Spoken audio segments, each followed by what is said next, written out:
I'm reading through my TBR and these are my reviews. These series are not new, but they're new to me. First is Candy Color Paradox Volume 1. This is released by SuBLime. Onoe, a reporter at a weekly magazine, is forced to change his assignment and ends up on the stakeout team with Kaburagi, a photographer for the same magazine. Onoe takes pride in the reporting he does for the magazine, so he's less than thrilled about being on a team with Kaburagi, the ill-tempered and sometimes unethical photographer.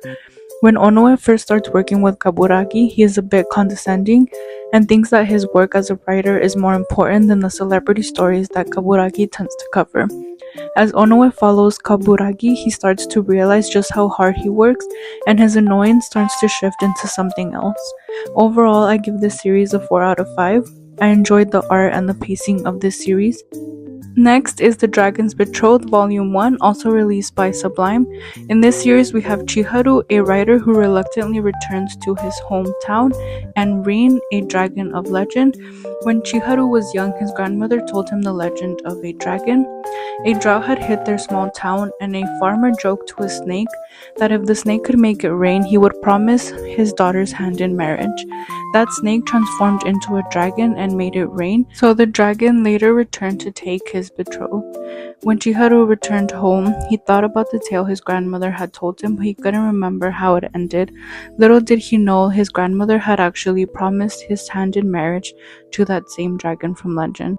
Next is Volume 2 of The Dragon's Betrothed, also from SuBLime. Chiharu was extremely against the marriage, but that didn't stop Rin from trying to get into Chiharu's good graces. He learned how to cook, clean, and even got a job to help out Chiharu. In Volume 1, Chiharu is still softening up to Rin, but in Volume 2, Rin starts to distance himself from Chiharu. That's when Chiharu realizes that he doesn't want any distance between each other. This series was a 5 out of 5 for me. It was sweet and funny throughout. Volume 2 especially had a lot of pining because they're each trying to protect each other in their own ways, but that protection is also distancing each other. The only downside is that I believe the series is on hiatus, so there is no Volume 3 if you're interested in reading more.